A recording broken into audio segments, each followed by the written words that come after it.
So if you're new to natural, or if you've been natural for 15 years like me, and you feel like your hair is just not as healthy as it should be, or even as long as it should be, it may be things that you're doing incorrectly that's causing your natural hair to be damaged. So I'm going to give you 10 things that you may be doing that's ruining your natural hair.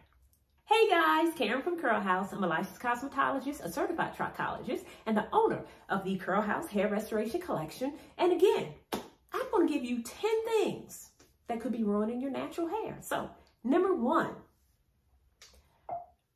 are you using this for your afro puffs or for your ponytails? Are you using something like this? This may be the number 1 thing that's ruining your natural hair. This elastic band. So this used to be my favorite. I used to always use these for my afro puffs. And when I would take it out, I would notice that it was so much hair caught up in this elastic band. And that is in part, if you look closely at the band, there is a place in the band where the elastic meets, and it's a separation. And that separation causes your hair to snag. So when you are wearing elastic bands like this and you're taking it out and you're seeing more hair in the band than you should, it's because of that snag. So get rid of these and replace these with satin scrunchies. Satin scrunchies, y'all. This is my new favorite scrunchie. Satin, I have it, my hair is up in a bun, so I use the satin scrunchie for that. When I set my hair at night, like I put my hair in 2 ponytails at night, I use the satin scrunchies for that. This is a much better replacement than the elastic band. And if you want to wear something like an afro puff and you don't want to use that other band, you can get something called a lock sock. So a lock sock, as you can see, they come in all different types of colors. These are my favorites. Great for the puff. It is, in terms of how it looks, it gives slip to the hair. Your hair does not snag. You can sleep in a lock sock as well. This is a much better replacement than an elastic band for your afro puff and for your ponytails. Number 2, you're not washing your hair enough. So, do you know that wash day is the day where you get maximum moisture? So water is the universal moisturizer. And on wash day, that's when your hair gets the most amount of moisturizer or water. So you have to get in the habit of washing your hair regularly. I recommend once a week, every 10 days, or even up to 2 weeks if that's your wash schedule. But get in the habit of washing your hair more. When you're not washing your hair on a regular basis, your hair will start to get dry and brittle and break off. And washing your hair and scalp is what causes your hair to grow properly. Proper scalp care is key. So if you get in the habit of washing your hair more frequently, again, once every week or every 2 weeks, then your hair is going to thrive because it is receiving maximum moisture more frequently. And number 3, what could be ruining your natural hair is your protective style. Oh, yes, I said it, protective style. The protective style is supposed to help your hair grow. But what could be ruining your natural hair is you're staying in your protective style either too long or you're wearing them too frequently. So if you're doing back-to-back protective styles, and when I say protective styles, for those who do not know, some examples of protective styles are braids, wigs, 2-strand twists that stay in, buns that stay in, styles that protect your ends from breaking off, thereby you can retain more length. But if you're in these protective styles for too long, so for example, if you're wearing braids for 2 months, you take them out on Monday, put them right back in on Tuesday, wear it again for another 2 months, take it out on Tuesday, put it in on Wednesday. When are you actually cleansing your hair, washing your hair, and making sure your hair is moisturized properly? Because I just said in tip number 2 that you need to wash your hair more. So if you are living in protective styles, you end up neglecting your hair, not protecting it. So I encourage you, if you're doing protective styles, I encourage you to do what I call a protective style holiday. So go on a holiday. So if you're in a protective style for 2 months, then give your hair a break for 2 months. Wear your natural hair out for 2 months. That'll give you the opportunity to properly moisturize and rehydrate your hair from being tucked away for a few months. That's number 3, you all. Don't live in your protective style. And number 4 is not using a shower filter when you are washing your hair. So if you're washing your hair in the shower, and if you have hard water can damage your hair. So depending on where you live and depending on your water, you may need a shower filter to filter out some of the metals that's in your water that's damaging your hair. So I encourage you to get a shower filter. The next thing that you could be doing that could be ruining your natural hair is rinsing out your conditioner with warm or hot water. Yes, I said it. I know we love our warm and hot water. I'm a hairstylist. I used to get blasted all the time from my clients who would want to curse me out because I'm rinsing out their hair with cool water. Hey, who wants to feel cool water on their scalp in the winter? But it's a reason for it. Warm water in and of itself causes the hair to expand.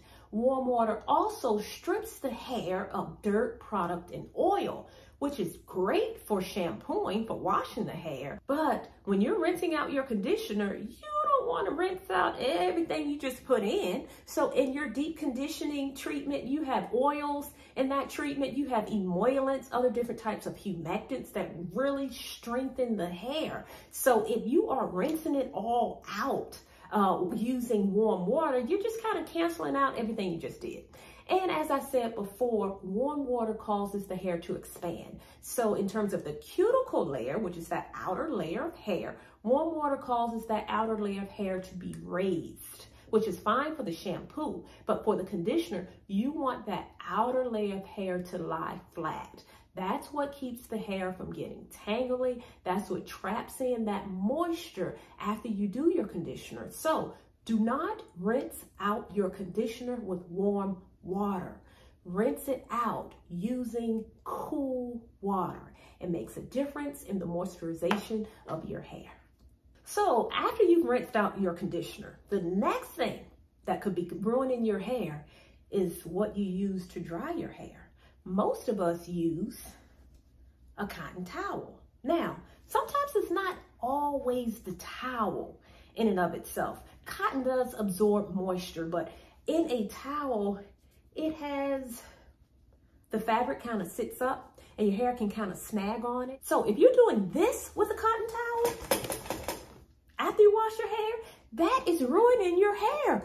Don't do that with a towel. A better option than a cotton towel is either a t-shirt or a microfiber towel. And when you use a microfiber towel, or when you use a towel in general, just pat it, just like this.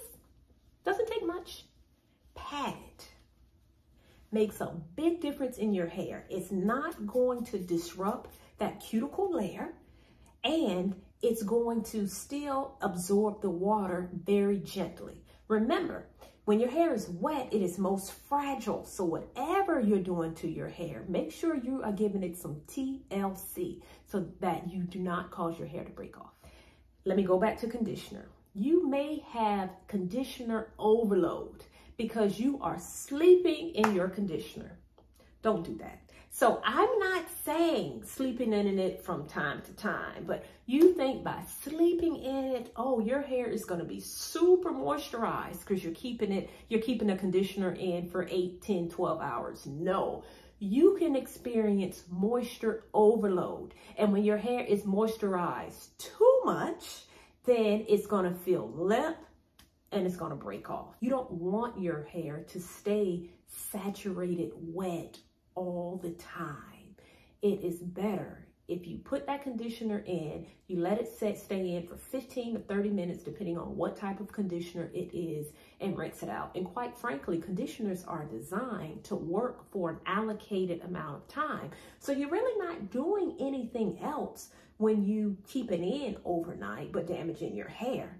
You're not getting more moisture. Conditioners weren't designed to work like that. So do not keep that conditioner in overnight consistently. The next thing that you could be doing that could be damaging or ruining your hair is combing or detangling your hair dry. So a lot of us, we may go into a protective style, or before we wash our hair, we'll go in and finger through the hair or comb through the hair, like to do a pre-detangle. That's good, but don't do it dry. Take your water bottle and mist the hair, or what I like to use is a lightweight leave-in conditioner, which is still water-based. Spray it throughout your entire hair shaft, and then go in and pre-detangle it with your fingers, or using a detangling brush or comb or whatever you use to detangle your hair. The bottom line is, don't do it dry. When you're doing it dry, you are just breaking your hair off. It's just gradually snapping off. So always, if you are combing or brushing your hair, do it damp. And speaking of combs and brushes, that leads me to the other thing that you could be doing to ruin your hair and scalp.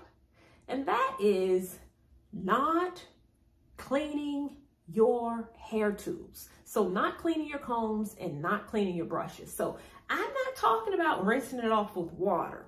I'm talking about giving it a good, thorough cleaning. So as a hairstylist, sanitation was key.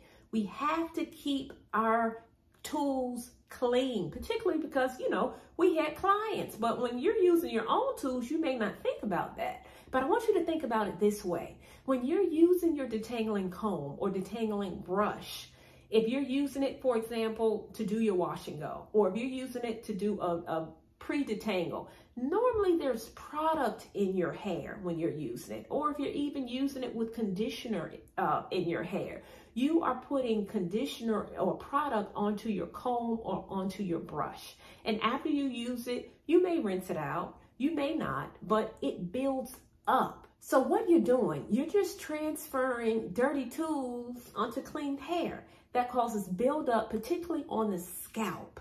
Build up on the scalp and build up on the hair, and that could be ruining your hair. So get in the habit of sanitizing and doing a deep cleanse on your tools. I recommend about once a month, take your styling tools, put them in a bowl, put a little bit of shampoo in it, or you can put some dish detergent in it. Put it in hot water, let it soak for about 20 minutes, take it out, rinse it off with hot water, and you're ready to go. You will be surprised at how this one thing may be the answer to why your hair is not as healthy as you expect it to be, simply because you're not cleaning your tools. So we as hairstylists have to do it, and I pass this knowledge off to you. You as a consumer, you can clean your tools as well. Okay, and the very last suggestion, the very last thing that you may be doing that may be ruining your hair is you're not using any type of thermal protector on your hair when you put heat to it. So we are rolling into this, what I call the flat iron season. So when it gets cool outside, as a hairstylist, everybody wanted a blowout, which is cool. But remember, when you're putting heat to your hair, too much heat can damage your hair. But if you are using a thermal protector, it is going to minimize the onslaught of all of that heat. So if you are getting your hair flat ironed, or even if you're not flat ironing your hair, if you're someone who blow dries your hair pretty frequently, make sure you get in a habit of using a thermal protector for your blowout. So I'm going to recommend many of the things that I've talked about. I will put some links below for some conditioners, for some thermal protectors, for the satin scrunchies. I'm going to put these links below so you can check them out if you're interested in that. And if you are interested in a fabulous product line that's also going to help maintain the health of your hair and your scalp, I encourage you to consider the Curl House Hair Restoration Collection. I hope you enjoyed this video. If you did, make sure you give me a thumbs up. Turn on the bell so that you do not miss a notification. And until we talk again, stay fabulous.